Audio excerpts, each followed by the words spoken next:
Dia adalah seorang wanita yang datang ke Mekah Al-Mukarramah dari Jazirah Arab. Sehingga Allah memberikan kepadanya sebuah kehormatan untuk mengikuti cahaya Islam saat cahaya itu muncul dan bersinar. Pada saat kelahiran pertama agama Islam, ia adalah istri dari khalifah pertama dalam sejarah Islam. Ia juga ibu dari salah satu istri Rasul Shallallahu Alaihi Wasallam. Dia adalah Ummu Ruman, sahabat yang mulia, istri Abu Bakar As-Siddiq, dan ibu dari Sayyidah Aisyah, yang nama lengkapnya adalah Zainab binti Amir bin Uwaimir bin Abdi Syams bin Itab bin Kinana. Namun ia lebih dikenal dengan panggilan Ummu Ruman. Ia adalah istri Abu Bakar As-Siddiq, salah seorang manusia terbaik setelah Rasulullah Shallallahu Alaihi Wasallam. Sebelum Islam datang, Ummu Ruman adalah istri Abdullah bin Al-Haris bin Sakbaro. Dari perkawinannya dengan Abdullah, ia dikaruniai seorang putra bernama At-Tufail. Mereka tinggal di Asyura. Tak lama kemudian Abdullah membawa istrinya ke Mekah untuk tinggal di sana. Sebagaimana kebiasaan para pendatang kala itu yang bersekutu dengan para pembesar Mekah yang dapat melindunginya. Begitupun dengan Abdullah bin Al-Harits, ia bersekutu dengan Abu Bakar As-Siddiq. Sayang, Abdullah tidak dikaruniai Allah Subhanahu wa Ta'ala dengan umur yang panjang. Ia meninggal setelah setahun tinggal di Mekah. Abu Bakar kemudian menikahi Ummu Ruman dan merawat At-Tufail. Ummu Ruman pun menjadi istri kedua Abu Bakar. Dari istri pertamanya, Abu Bakar memiliki dua orang anak, yaitu Asma dan Abdullah. Dari pernikahan dengan Ummu Ruman, Abu Bakar pun mendapat dua orang anak, yaitu Aisyah dan Abdurrahman. Selisih usia Asma dan Aisyah 10 tahun. Ummu Ruman menyatukan At-Tufail, Asma, Abdullah, Aisyah, dan Abdurrahman dalam asuhannya. Ketika Abu Bakar suaminya masuk Islam, Ummu Ruman juga memeluk Islam. Ia termasuk salah seorang as-sabiqunal awalun, yaitu kelompok pertama yang masuk Islam. Semua anaknya mengikuti jejaknya masuk Islam, kecuali Abdurrahman. Dengan demikian, Ummu Ruman adalah rumah kedua yang berada dalam naungan Islam setelah rumah Rasulullah Shallallahu Alaihi Wasallam. Berbagai macam siksaan yang dilakukan kafir Quraisy kepada kaum muslimin di Mekah juga menimpa Ummu Ruman. Apalagi ia aktif bahu-membahu dengan suaminya, menyelamatkan orang-orang yang telah memeluk Islam kala itu dari gangguan kafir Quraisy. Sebagai ibu, Ummu Ruman sangat disiplin dan berhasil mendidik anak-anaknya. Sebagai seorang istri, ia sangat menghormati hak-hak suaminya. Dan ia adalah seorang wanita yang menepati janji, lagi bijak. Sifat-sifat mulia itu terekam dalam peristiwa ketika Rasulullah Shallallahu Alaihi Wasallam meminang Aisyah. Ketika Khadijah telah wafat, Khawlah binti Hakim, istri Utsman bin Maz'un, datang menemui Rasulullah Shallallahu Alaihi Wasallam dan berkata, "Ya Rasulullah, tidakkah engkau menikah lagi?" Beliau berkata, "Dengan siapa? Apabila engkau mau, engkau dapat menikahi seorang gadis atau seorang janda." Kata Khawlah, "Siapakah gadis tersebut?"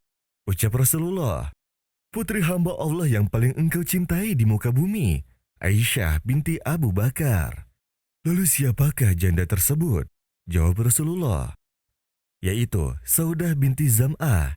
Ia telah beriman kepadamu dan mengikuti apa yang engkau ucapkan." Rasulullah pun berkata, "Kalau begitu, pergilah kepada keduanya dan sebutkan namaku kepada mereka." Khawlah kemudian datang ke rumah Abu Bakar, dan ketika masuk, ia berkata, "Wahai Ummu Ruman, kebaikan dan keberkahan apakah yang dicurahkan Allah kepada kalian?" "Apakah itu?" Jawab Ummu Ruman, "Rasulullah Shallallahu Alaihi Wasallam mengutusku meminang Aisyah untuk beliau." Jawab Khawlah. Kemudian Ummu Ruman berkata, "Kalau begitu, tunggulah sampai Abu Bakar pulang." Setelah Abu Bakar tiba, Khawlah menyampaikan maksud Rasulullah Shallallahu Alaihi Wasallam. Setelah mendengar kabar itu, Abu Bakar berkata, "Tunggu sebentar." Abu Bakar pun keluar rumah. Ketika kembali, Abu Bakar berkata kepada Khawlah, "Pergilah kepada Rasulullah, undang beliau kemari." Khawlah pun pergi menjemput Rasulullah Shallallahu Alaihi Wasallam. Tak lama kemudian, Abu Bakar menikahkan Rasulullah dengan putrinya, yaitu Aisyah. Ummu Ruman hidup dengan suaminya dengan mengorbankan harta serta nyawanya. Ia pernah melihat Abu Bakar membelanjakan hartanya untuk membebaskan budak yang sudah tak berdaya. yang mengikuti risalah hidayah. Dan ia pun tidak pernah keberatan dan tidak pernah mengeluh atas harta yang sudah diinfakkan dan sudah dikorbankan.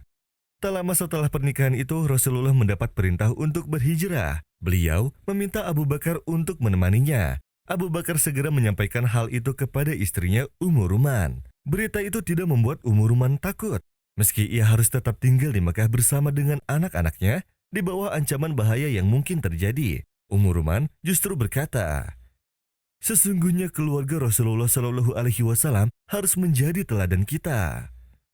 Tak lama setelah sang suami hijrah bersama Rasulullah Shallallahu Alaihi Wasallam, Ummu Ruman pun menyusul bersama keluarganya dan keluarganya Rasulullah. Ketika tiba di Madinah, Ummu Ruman berkata kepada suaminya, "Wahai Abu Bakar, tidakkah engkau mengingatkan Rasulullah Shallallahu Alaihi Wasallam tentang perkara Aisyah?" Maka Abu Bakar segera berangkat menemui Rasulullah dan berkata, "Tidakkah engkau ingin menggauli keluargamu, ya Rasulullah?" Di Madinah, Aisyah berkumpul dengan Rasulullah dan menjadi pendamping hidup beliau bersama Ummul Mukminin yang lain. Hubungan Rasulullah Shallallahu Alaihi Wasallam dan Aisyah mendapat cobaan yang begitu dahsyat. Peristiwa ini juga dirasakan oleh Ummu Ruman, ibu Aisyah. Pada tahun ke-6 Hijriah, kaum munafikin menghembuskan fitnah yang menyerang kehormatan dan kemuliaan Aisyah. Peristiwa ini dikenal dengan hadis ifk, yaitu berita dusta. Namun akhirnya Allah Subhanahu wa Ta'ala sendiri yang menegaskan kesucian Aisyah, sementara para penyebar kabar dusta itu mendapatkan hukuman yang setimpal. Setelah peristiwa itu juga, di tahun ke-6 Hijriah, Ummu Ruman wafat karena sakit yang dideritanya. Rasulullah Shallallahu Alaihi Wasallam ikut turun ke dalam kuburannya dan berdoa di sana. Beliau bersabda, "Barang siapa yang ingin melihat wanita bidadari surga, hendaklah ia melihat Ummu Ruman."